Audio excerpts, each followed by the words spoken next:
Hello there, I'm Johnny S. Geddes. I'm the co-author of Revisiting English Grammar, which I co-wrote with Rosemary Finley, a senior lecturer at the University of Manitoba. I'd just like to talk to you briefly about grammar, namely English grammar.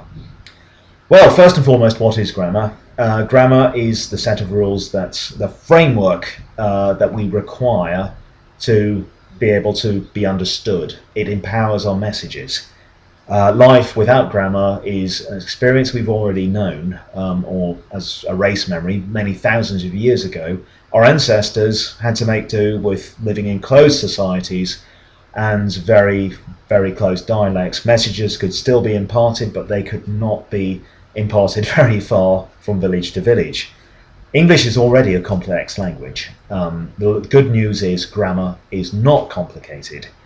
The need for our book really came about, and I was unaware of this. Having come through the school system by the early 1990s, I was somewhat aware from my work as an editor with the text vet that people were having problems, namely younger people. I was not aware that the state of grammar nowadays, especially for school leavers and university entrants, had become so dire. It's really got to the level where there are literally people who do not know how to put together a good sentence, or indeed a meaningful sentence or a correct sentence. We had to strategize our book by examining what exactly was wrong. Now, I say in Canada it's a universal phenomenon. Now I'm from the United Kingdom. When I started my schooling there, I was lucky in many ways. Grammar was a focal point. We had a book in our curriculum called The Art of English, and this really empowered us to get through grammar in a friendly way, a user-friendly way. And I'm very fortunate that I'm a technical writer, because when Rosemary first came to me with the idea for this book, the first blueprints were really laid down, I think, in my tradition as a technical writer, in that I saw a problem, and here was a method by which we could defuse the difficulties by making a Mark 1, a Mark 2, a Mark 3, and we were very fortunate in that we had very, very willing students, very helpful students, and very friendly students, and the Revisiting English Grammar versions have really come up to what is now, I think it was Mark 5, that's being released next month, and it's great that it's being released. I look forward to being on tour in Canada in January, and I really look forward to meeting you on the road.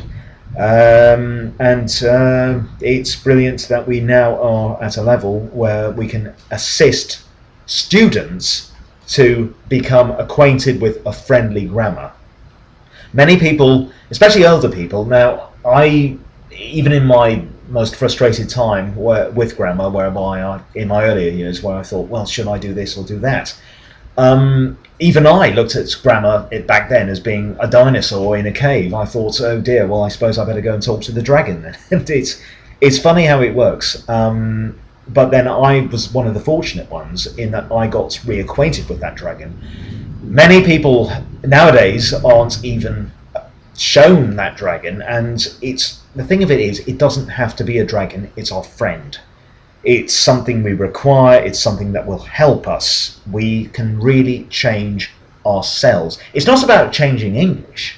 It's about improving ourselves, improving our messages, and for the students in particular, it's about having a fast, I need it now, flip to the index, but I also need a voice that understands where I'm coming from. And my university years were still very fresh in my mind. From my acquaintances with the University of Manitoba and in England, I knew that if it came to it, I would require a grammar book that hit the nail on the head.